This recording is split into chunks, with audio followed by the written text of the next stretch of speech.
In the movie The Matrix, Morpheus said, "Neo, sooner or later, you're going to realize, just as I did, there's a difference in knowing the path and walking the path." Now, that phrase, knowing the path, walking the path, in the first century was very familiar. And that's exactly what Christ came to do, is to help us not only know the path, but to show us what it looks like to walk the path. Hi, my name is Paul Evans. I've been a student of Scripture and spirituality for almost 50 years. And in this series, we're looking at Christ core consciousness by walking through what is usually labeled the Sermon on the Mount. So far, we've seen him talk about the crowds, share the Beatitudes, talk about us being salt and being light, which to me is still crazy amazing. And now he's starting to make a shift a little bit because he knows that people are talking about him. And he knows that the religious establishment are not happy with what he's teaching. And so he says this beginning in verse 17 of Matthew chapter 5. "Do not think that I've come to abolish the law and the prophets. I've not come to abolish them, but to fulfill them. For truly I tell you, heaven and earth will disappear, but not the smallest letter, not even the least stroke of a pen will by any means disappear until everything has been accomplished." So when he says that I didn't come to abolish does not mean that I did not come to destroy it or to push it away. But it literally means I did not come to live in a way that makes it non-existent. In other words, that his life and our life is not to be lived in a way as if this does not exist. So our life is not lived in a way as if spirit does not exist or as if God does not exist. In other words, we're living with a lot of evidence that we're actually holding these belief systems, not just in our head, but also in our heart. We know the path, we walk the path. And he says that I want to fulfill it. Means that it's complete, that there's nothing left to be discovered about it, because you can simply look at life and say, oh yeah, that's it. That's the fulfillment. Oh, that's what the law actually means. That's what the law actually looks like. So in verse 19 he says, "Therefore, anyone who sets aside one of the least of these commands and teaches others to do the same will be called the least in the kingdom of heaven. But whoever practices and teaches these commands will be called great." So he's talking about whether or not you live it, whether or not you teach it, know the path, and actually practice it, walk the path. So over and over again in these couple of verses, he's really hitting that concept because knowledge is so easy. Information is so easy. It's transformation where the challenge really comes in, right? I think all of us can know a lot of things, but living those out can be the difficulty. I feel like I probably have a lot of knowledge about a lot of various topics, but I'm not an expert in any of those. However, having the knowledge is one thing. It's another thing to actually be able to do it. It's like watching a video on replacing a carburetor. I could watch that, and I might even be able to describe it.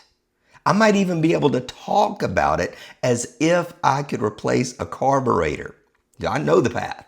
I guarantee you, you do not want me walking the path on your car. You don't want me changing your carburetor. That's impossible, because knowledge and walking are not the same thing. In verse 20 he says, "For I tell you, unless the righteousness surpasses that of the Pharisees and the teachers of the law, you will not enter the kingdom of heaven."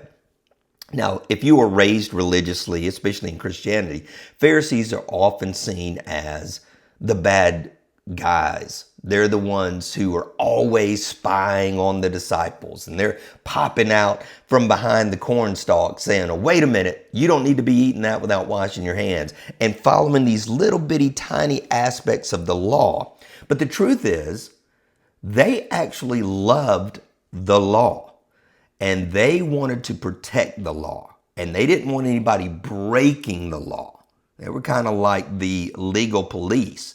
And they were just making sure that everybody was staying in line because they didn't want anyone to be in danger spiritually. So they had somewhat the right concept in a way, but it was about the law and it was not about love. So that's why Jesus is saying it's got to exceed this. It's got to go beyond knowing the path.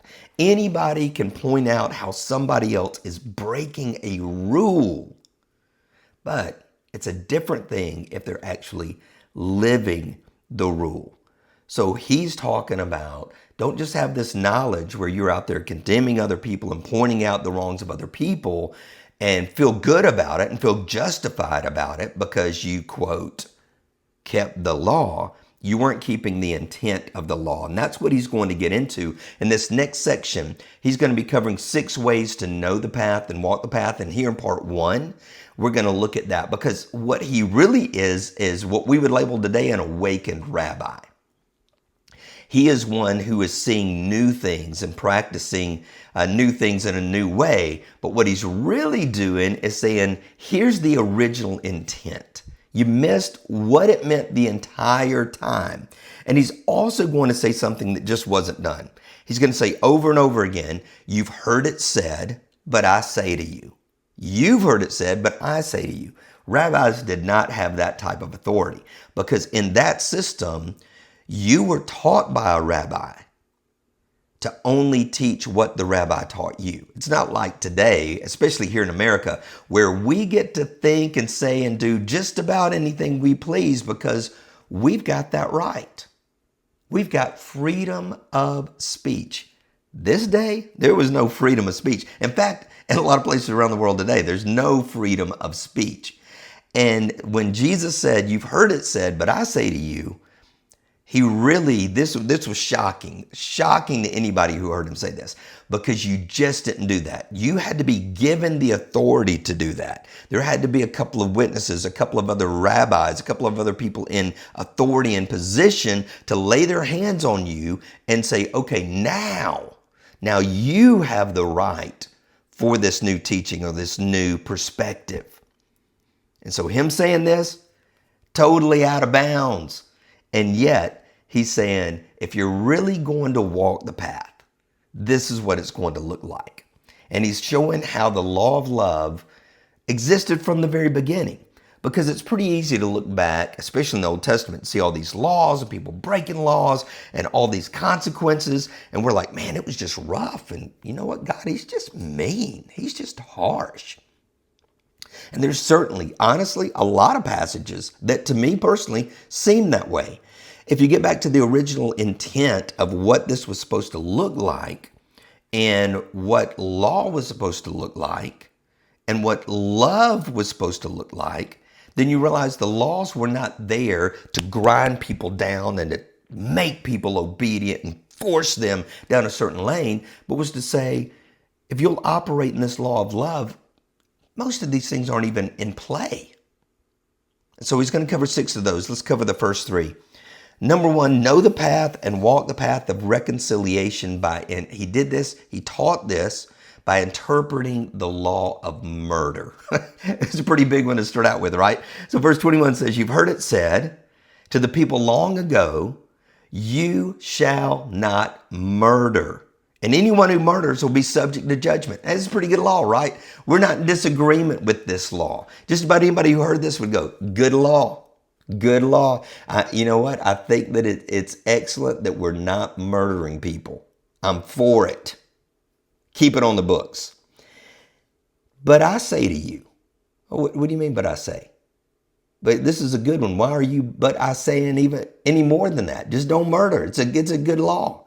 But I say to you, anyone who is angry with his brother or sister will be subject to judgment. Again, anyone who says to a brother or sister, Raka, is in danger of the court. And anyone who says, you fool, will be in danger of hell. Therefore, if you're offering your gift at the altar and you remember your brother or sister has something against you, leave the gift there. First go and be reconciled to them, and then come and offer your gift. Settle matters quickly with your adversary who is taking you to court. Do it while you're still together on your way to court, or your adversary may hand you over to the judge, and the judge may hand you over to the officer, and you may be thrown into prison. Truly, I tell you, you will not get out until you've paid every last penny. It's pretty tough. It went from murder to don't be angry, don't call anybody a fool. It went to the point of saying, hey, if you're offering a gift, if you're bringing a gift to the gods, leave it there and go get reconciled. If you're on the way to court, go ahead and settle it, or it could get worse for you. So the first thing is the way that we love and feel about others affects our experience. So not just don't murder, don't be angry, because he says, if you're angry, or if you call somebody a fool, if you get consumed with this, you're going to be cast into hell. And most of the time, religious people want to talk about eternal hell. It doesn't say that. It says cast into hell.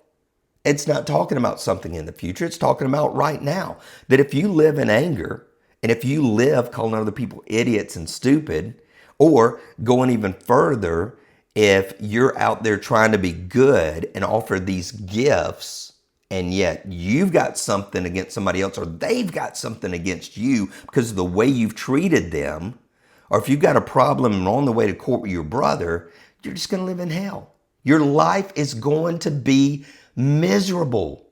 Know the path, walk the path. Don't just know the path of don't murder. Walk the path of love in a way that never gets you close to that. Walk in a path of love, and so you're not angry. Walk in a path of love so that you are reconciled. Walk in a path of love so that you seek peace instead of going to court and getting what's mine. You see the difference in attitude there? It's a big difference in just knowing the path and actually walking the path. Now, the second thing is to know the path and walk the path of honor. And he teaches this by interpreting the law of adultery. He moves from murder to adultery. He's like firing on all cylinders right out of the gate. You've heard it said, you should not commit adultery. Everybody's going, that's right. Good law. Love it. But I tell you that anyone who looks at a woman lustfully has already committed adultery with her in his heart.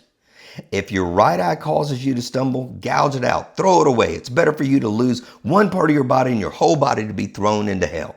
And if your right hand causes you to stumble, cut it off and throw it out. It's better for you that you lose one part of your body than for your whole body to be cast into hell.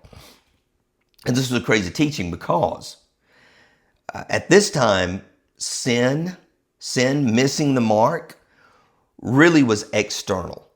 It was a lot more about what you did. It's about what showed up in the physical. It was not about what was taking place in your heart.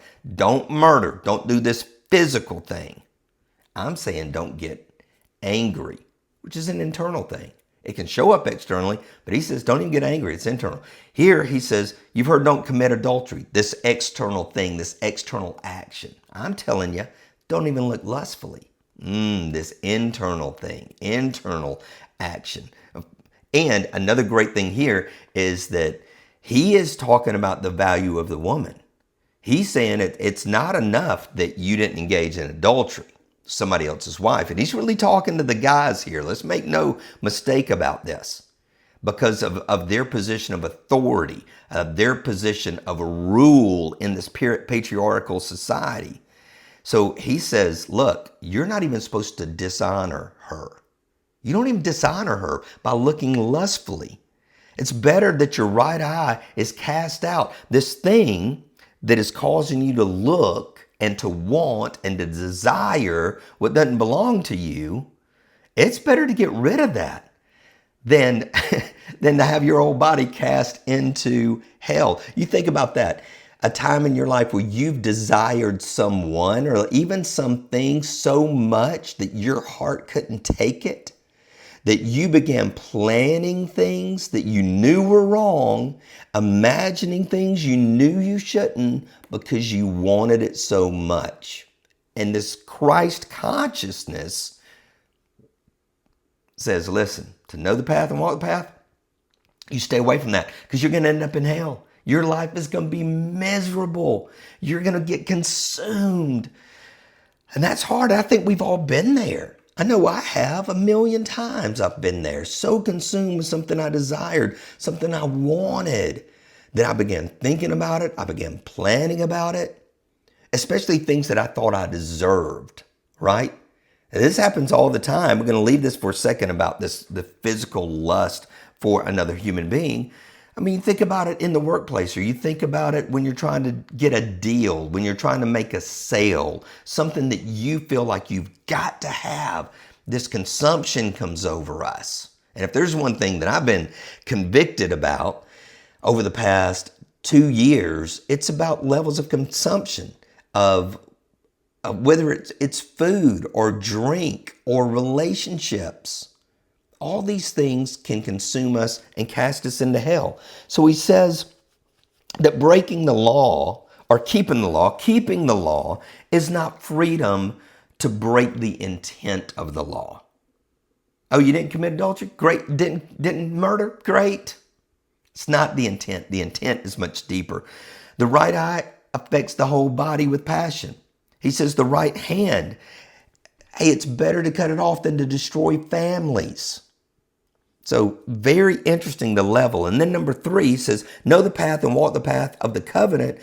And he does this by teaching the interpretation of the law of divorce. And he says, it's been said anyone who divorces his wife must give her a certificate of divorce. And originally we know that the intent was for man and woman to be together, for relationships to be together, for families to be together, for marriages to be together forever. And that's pretty tough in our society because we're pretty much in the realm of, hey, you know what? It just didn't work out. And I know a lot of people aren't even going to agree on this with this text because we feel like, hey, it didn't work out. But he's talking about a commitment. And these people were not committed. Hey, give her a certificate of divorce. Didn't work out. Literally, she burned the food. Let her go. Give her a certificate of divorce. So we think, well, you know what? You got a right to do that. Just get with somebody else. It didn't work that way back then. It wasn't that easy. If you got divorced, listen, I tell you, anyone who divorces his wife except for sexual immorality makes her a victim of adultery. And anyone who marries a divorced woman commits adultery. And man, I've heard this misinterpreted for years. Like, oh, wait a minute. You know what? If you remarry after divorce, you've committed adultery. It's not what this is saying. It's saying that if you put your wife out, she's now labeled. Everybody says, oh, guess what? He put her out. He gave her a certificate of divorce. Guess what she did? She becomes a victim of adultery. She becomes a victim of judgment, of labeling. She doesn't have any control of this. She can't go around going, hey, I just burned the toast. Gotcha. Sure you did. Sure you did. Got it. Toast burner. And you know, all you burn up some sheets. That's what everybody's thinking. Anyone who marries a divorced woman commits adultery. Hey, guess who is marrying the sheet burner? Oh, well. So he's really saying, listen, the law is not to lessen the rights of others. It's not the intent of the law. The law is not to label somebody unjustly. It's not the intent of the law. And the law is not to destroy families. It's not the intent of the law. He says, you got to know the path. You've got to walk the path. And so even in our own lives, especially those of us who are in the U.S. who love to claim our rights, what we've got a right to, we got a right to do. Listen, we've got to concentrate on that and think about that. It's not that we simply got to give up our rights, but we do need to surrender to love. What's love going to do in this case? If it comes down to obedience and simply doing the right thing, but not being the right person, we're no closer to the goal of consciousness. We're no closer to the goal of awareness. We're no closer to the goal of true spirituality.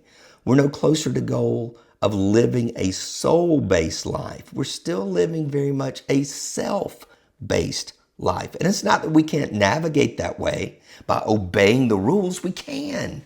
We can absolutely navigate obeying the rules.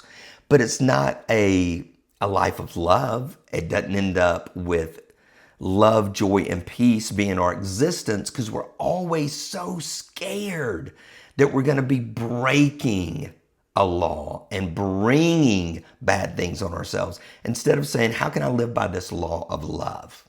And in these three cases, what does the law of love say about the way that I treat other people? Not murdering, not even getting angry. Not committing adultery, not even looking lustfully.